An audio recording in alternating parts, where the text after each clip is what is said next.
एक सेकंड के लिए सोचिए, घर में शादी है, मम्मी ने 2 साल पहले से गोल्ड सेट प्लान किया हुआ है, रिलेटिव्स भी गोल्ड गिफ्ट लाने वाले हैं और अचानक पीएम मोदी टीवी पर आकर बोलते हैं 1 साल के लिए कोई भी फंक्शन हो गोल्ड ज्वेलरी मत खरीदो। पहली रिएक्शन क्या होंगी? ये क्या मजाक है या भाई कुछ सीरियस हो गया क्या? दोनों क्वेश्चन सही है क्योंकि ये मजाक नहीं है और हाँ, कुछ बहुत सीरियस हो गया। आज इस वीडियो में मैं आपको पूरी कहानी बताऊंगा। ईरान का war, spirit of farmers, UP का गिरना, इंडिया का फॉरेक्स क्राइसिस और शादी का गोल्ड कैसे संभाले, सब कुछ। पहले ये समझती है पीएम मोदी ने एग्जैक्टली क्या बोला। 11 मई 2026 को हैदराबाद में एक पब्लिक इवेंट था। वहाँ मोदी ने एक 7 पॉइंट की एडवाइजरी की, मतलब 7 काम जो उनके हिसाब से इंडिया के लोगों को करने चाहिए अभी। नंबर 1, गोल्ड ज्वेलरी मत खरीदो 1 साल के लिए। नंबर 2, फॉरेन ट्रेवल अवॉइड करो, honeymoon, Dubai cancel. Number 3, fuel कम यूज करो, carpooling, public transport. Number 4, work from home करो जहां पॉसिबल हो। नंबर 5, एडिबल ऑयल का यूज घटाओ। और 6, केमिकल फर्टिलाइजर्स पर डिपेंडेंस कम करो। नंबर 7, फॉरेन गुड्स से बचने की कोशिश करो। भाई मुझे भी यही लगा, कोविड के वक्त भी यही सुना था ना, घर पे रहो, खर्चा मत करो, देश के साथ खड़ो। और मोदी ने खुद ये कंपैरिजन किया। उन्होंने कहा जिस तरह कोविड में हमने सेक्रीफाइस किया वैसे ही अभी करना होगा। मतलब सिचुएशन सीरियस है, लेकिन क्यों? चलो वहाँ चलते हैं। 28 फरवरी 2026 को अमेरिका और इसराइल ने ईरान पे मिलिट्री एक्शन शुरू किया। अब ये वीडियो ईरान वॉर के बारे में नहीं है, लेकिन ये समझना जरूरी है कि उस एक इवेंट ने पूरी दुनिया की इकोनॉमी को कैसे हिला दिया। भाई ईरान के पास एक चीज है जो दुनिया के लिए सबसे इम्पोर्टेंट है, स्ट्रेट ऑफ हॉर्मुज। ये पानी की पट्टी है ईरान और ओमान के बीच, और दुनिया का 20% ऑयल इसी रास्ते से ट्रेवल करता है।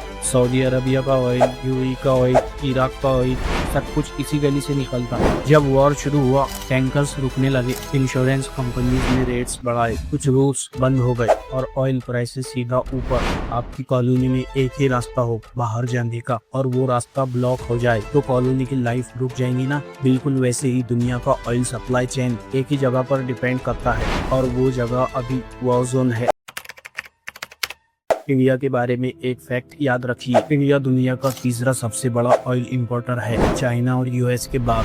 मतलब हम अपनी जरूरत का 85% बाहर से खरीदते हैं। तो जब ऑयल एक्सपेंसिव होती है, इंडिया को ज्यादा डॉलर खर्च करने पड़ते हैं। डॉलर्स बाहर जाते हैं, रूपी कमजोर होता है। अभी रूपी की सिचुएशन देखिए, फरवरी में $1 के बदले 85 से 86 रुपये मिलते थे, आज 94 से 95 रुपये तक पहुंच गए। ये सिर्फ नंबर नहीं है भाई, इसका मतलब है हर चीज जो इंडिया इंपोर्ट करता है वो अब 10 से 12% ज्यादा महंगी हो गई है। ऑयल, मेडिसिन, इलेक्ट्रॉनिक्स, फर्टिलाइजर्स सब, और इसके ऊपर गोल्ड। इंडिया ने 2025-26 में कितना गोल्ड इंपोर्ट किया? 72 बिलियन का। डॉलर्स में सोचिए, 72 बिलियन डॉलर्स सिर्फ गोल्ड के लिए। ये ऑयल के बाद इंडिया का सबसे बड़ा इंपोर्ट खर्चा है। मतलब हम एक तरफ ऑयल पे ज्यादा पैसे खर्च कर रहे हैं, दूसरी तरफ गोल्ड भी उसी लेवल पर इंपोर्ट हो रहा है और दोनों डॉलर में खरीदते हैं। तो इंडिया की फॉरेन एक्सचेंज रिजर्व, यानी वो डॉलर्स जो आरबीआई अपने पास रखता है इमरजेंसी के लिए, वो तेजी से गिर रहे हैं। फरवरी में रिजर्व थे 728 बिलियन, अभी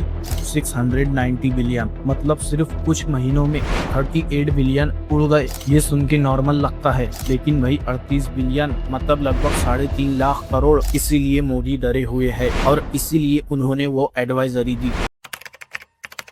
अब यहाँ एक चीज नोटिस कीजिए, मोदी की एडवाइजरी सिर्फ भाषण नहीं थी। उन्होंने संडे को बोला और सिर्फ 2 दिन के अंदर गवर्नमेंट ने गोल्ड पे इंपोर्ट ड्यूटी डबल कर दी। मतलब वॉलेंटरी अपील के साथ मैग्नेटरी एक्शन भी आया। DGFT, director general of foreign trade, ने गोल्ड, सिल्वर और प्लाटिनम ज्वेलरी इंपोर्ट्स को फ्री कैटेगरी से रिस्ट्रिक्टेड कैटेगरी में डाल दिया। पहले कोई भी गोल्ड इंपोर्ट कर सकता था, अब गवर्नमेंट की परमिशन चाहिए। तो ये सिर्फ प्लीज मत खरीदो नहीं है भाई, ये एक इकोनॉमिक पॉलिसी शिफ्ट है और एक्सपर्ट्स कह रहे हैं अगर सिचुएशन और खराब हुई तो और भी रिस्ट्रिक्शंस आ सकते हैं। लेकिन एक चीज क्लियर है, गवर्नमेंट सीरियस है। अब आप सोच रहे होंगे ठीक है, गवर्नमेंट की अपनी प्रॉब्लम है, हमें क्या फर्क पड़ता है? भाई फर्क पड़ता है सीधा आपको। पहली बात, गोल्ड की प्राइसेस ऑलरेडी बहुत ऊपर है। अभी गोल्ड ट्रेड कर रहा है 4600 से 4700 पर ट्रोय ओंस के आसपास और रुपी भी वीक है। तो इंडिया में गोल्ड की लोकल प्राइस रिकॉर्ड हाई पे है। मतलब जो शादी के लिए गोल्ड खरीदना था वो पहले से ही 30 से 40% महंगा हो चुका है सिर्फ एक साल में। दूसरी बात, ज्वेलर्स परेशान है। बेंगलुरु के ज्वेलर्स बोल रहे हैं कि पिछले 8 महीनों से सेल्स ऑलमोस्ट जीरो है।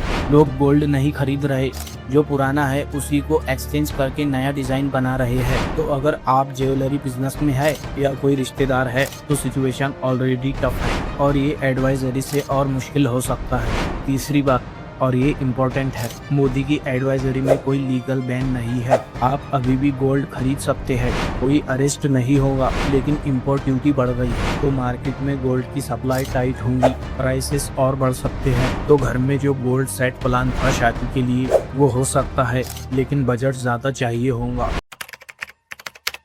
अब एक सेकंड के लिए रुकिए और बड़ी पिक्चर देखिए। ये सब ईरान वॉर, ऑयल प्राइसेस, रुपी का गिरना, गोल्ड रिस्ट्रिक्शंस, ये सब एक कनेक्टेड चेन है और इंडिया इस चेन में बहुत वल्नरेबल पोजीशन पे है। लेकिन यहाँ एक ट्विस्ट भी है और ये बहुत इंटरेस्टिंग है। इंडिया के पास ऑलरेडी दुनिया में सबसे ज्यादा प्राइवेट गोल्ड रिजर्व है।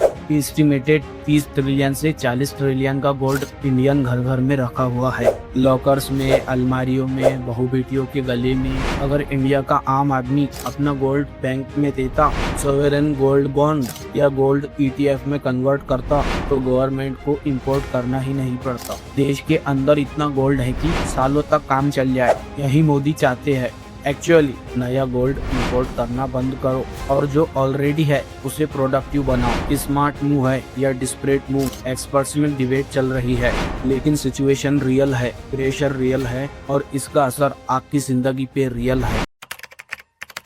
तो समरी क्या निकली आज की? एक ईरान वॉर की वजह से ऑयल प्राइसेस बढ़ी, रुपी गिरा, इंडिया का डॉलर ड्रेन हो रहा है। तो गोल्ड इंडिया का नंबर 2 इंपोर्ट खर्चा है, 72 बिलियन। इसलिए मोदी ने अपील की। 3, इंपोर्ट ड्यूटी डबल हो गई, रिस्ट्रिक्शंस आ गई। ये सिर्फ भाषण नहीं, रियल पॉलिसी है। 4, आम आदमी पे डायरेक्टली असर, गोल्ड और महंगा होगा। ज्वेलरी ऑलरेडी स्ट्रगल कर रहे हैं। आज इंडिया के घर घर में इतना गोल्ड है कि अगर वो प्रोडक्टिव हो जाए प्रॉब्लम सॉल्व हो सकती है। भाई अगर ये वीडियो यूजफुल लगी तो एक काम करो, उस रिश्तेदार को शेयर करो जिसके घर में इस साल शादी है। तुम्हें पता होना चाहिए कि गोल्ड का बजट और क्यों बढ़ रहा है और क्यों सरकार ने ये स्टेप उठाया।